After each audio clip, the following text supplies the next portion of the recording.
Finally the heat dome went away and we're getting some ripe tomatoes now. Now we pick them when they're about this color. You don't let them ripen on the vine. You pick them, take them inside, and set them on your counter or somewhere and put them stem side down, let them finish ripening that way. That's going to give you your best tomato. This place is absolutely exploding. Scroll out here a little bit. I mean, we've got tomatoes all over the place on both sides of the greenhouse, the whole length, and they are literally everywhere. And now that the heat dome's gone, we're finally starting to get some ripening tomatoes. But here's the best part of this. I'm almost 6 feet tall, and I'm not squatting. Promise you, I'm not squatting. Right there. These things, some of them are pushing 10 feet tall. We've got pepper plants right here that are even my ball just about. Yeah, that one pepper plant is taller than me. This one right here. Yeah, so it's got to be 6 feet tall. So, all kinds of pepper plants in here. The cucumbers are just absolutely ridiculous. Well, there's the wife. This thing grew up. It actually, remember if I showed you guys a couple videos ago, so the chain, the pull chain for the fan hanging down right there, one of the vines actually grew up around it, had a bloom up in the middle of the fan. How it didn't cut it off, I don't know, but it pulled so much tension it actually shut the fan off. So I had to go up there and pull it down and turn the fan back on. These over here, I mean, you can see the height of them. And peppers, all kinds of peppers in here. And now that that heat dome is gone, we're really looking forward to getting a bunch of stuff out of here. And we've already have. I mean, they're just, it's everywhere. We've actually had to come in and stake up other tomato plants because we don't have any room over here to tie them up to. And we've had to stake pepper plants. So over here, there's a bunch of jalapenos right here.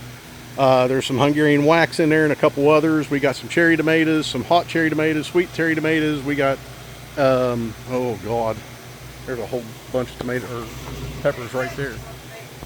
Yeah, cherry peppers, not tomatoes. Beets are up mid-thigh on me. Basil. We couldn't ask for anything better. And here's a funny thing. Zero fertilizer. Zero fertilizer. We did have a little issue with some squash bugs. The wife found them and found their little egg pods on the leaves. She just took a lighter and burned them off.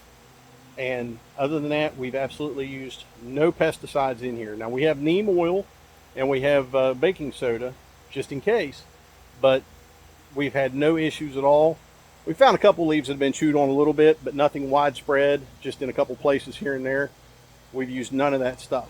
I think with the constant airflow through here, that's kind of helped. And the fact that this place magnifies the heat, maybe that's got a little something to do with it. But If anybody local wants any basil plants, yeah, if anybody local wants some basil plants, and it's Genovese basil, we can hook you up. And you know, we've got a ton of cucumbers, we've got a ton of zucchini, and the tomatoes are starting to come on. So hit me up, believe me, because we're going to have way more than we know what to do with. So this side here, that's an aisle, believe it or not. And you can't even get down there. And those tomato plants are just amazing how they've grown. And it's even, let me get back here, much easier to walk back here. So here's me standing straight up. There's the top of the tomato plants. You can even see them. They're absolutely huge. And then if I move down here,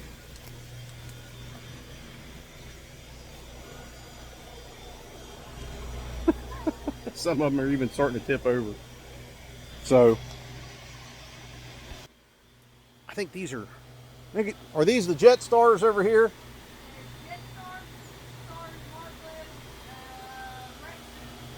Jet Stars, Marglobes, and Rutgers all in this area here, and look at them coming on.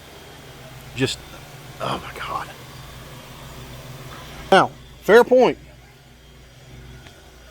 I have been making some fertilizer in the form of compost tea. And the way you do that is when she comes in here and trims everything up, cuts some, just some overgrowth, cut some leaves back, cut some stems back, pull some suckers off, cuts the zucchini back and stuff. I started a compost tea. And what you do with that is you find you a container and you put all those leaves and all the plant material down in it and put water in it. And we're using everything off the well. So we've got every hose hooked up. We got a 4-way manifold on there. We've got everything hooked up. I got a timer on the watering system here for the greenhouse. This goes out to the bank out there. Pineapple, thyme, just amazing. Now what I did, you'll love this. Get over here. All right, so I took this garbage can, big old plastic garbage can, and I set it out here purposely because it gets sun out here and it gets hot. You guys know what my background is. If you don't by now, you need to go back and watch a couple videos. I've smelled some pretty horrendous things in my life, and even my wife will tell you, because she's a nurse too. We have smelled some pretty terrible things. When you take the lid off of this, that is the most, oh my God, it's bubbling. Put that lid back on there. That's like death. I mean, honest to God. That is some of the worst smelling stuff I've ever smelled. And, well, I can't say that I've ever smelled, but it's in the top 5. It's in the top 5. And it's pretty horrendous. But what you do with that is you take a 1-gallon water can. Yes, I did open it. And just a cup. In your 1-gallon water can. And fill the rest way up with water, and you can water your plants with it. We've not even done that yet. We've not even done that. As a matter of fact, I think I got a little bit on my fingers. That's bad. So what I'm going to do is at the end of the growing season, whatever we have left of this, I'm just going to pour right over the soil. Let it soak in there. Oh, I didn't get that lid all the way on. Oh God, that's bad. And add those nutrients in there. That's just decomposing biological material, plants that were grown in here. And that has some of the best stuff. You don't want to pour it on straight. You want to definitely dilute it when you're adding it to plants. There's your fertilizer. And even as bad as that stuff smells, I mean, you just think about it. It's decomposing biological material, sun cooked and baked.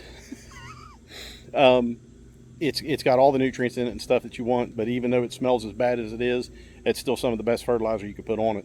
Aside from manure and stuff like that, but you want manure to be composted as well. And this stuff happens within a few days. And I mean, it's wretched. And I got a little rake I just stick down in there and kind of push the material down in there with.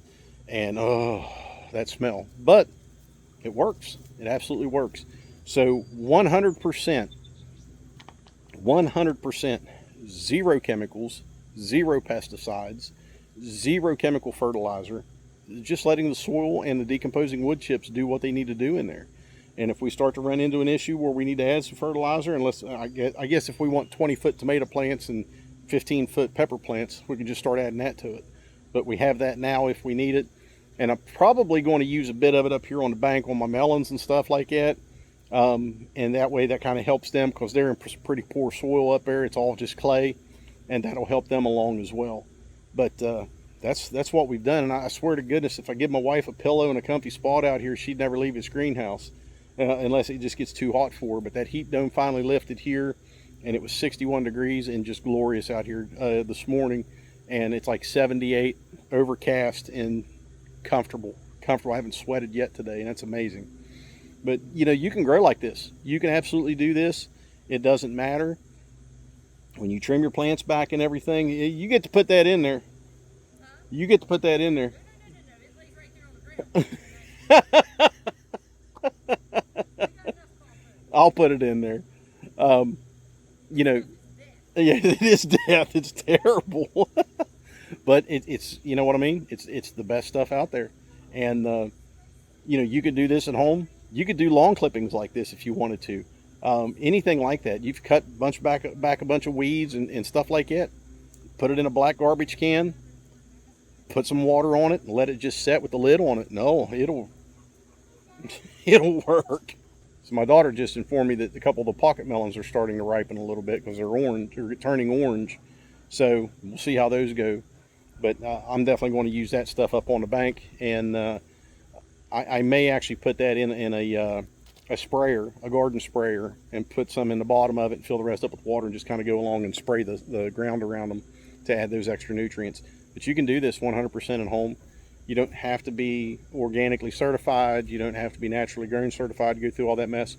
If you're growing for yourself, just grow it for yourself and grow it the best possible way that you can, the cleanest way that you can, and let it grow as naturally as you can. We've done nothing to this, absolutely nothing to any of this stuff other than hand sifted the soil that we put in there and added some compost on top of it, and we planted, and it took off. So this weekend is cleanup. You see the dump trailer behind me. All the stuff that we've accumulated here, it goes into there, and next weekend it goes to the dump so we can get this place cleaned up a little bit and start into the next projects as we're moving forward. And with the heat and the rain and stuff that we've had, the grass and everything is just, it's a jungle out here, and but it rained this morning, so everything's still wet. So I'm going to wait till probably Sunday, because we're not supposed to have any rain through the weekend, and try to get caught up on mowing and weed eating, because it definitely needs it. It's bad. The worst part about this time of year. But anyways, I'll leave you guys at that. But I just want to let you know, if we had smell-o-vision, y'all would leave my channel real quick in a hurry. You'd never come back if you smelled what's in that can right there. But good Lord, it works, and it works wonders. We've put it on a couple things, and they took right off. But that's what you need to do. That's what you want to do if you want to grow clean and you want to grow as natural as you can. Use what's available to you. Get and stay prepared. Stay free. God bless y'all.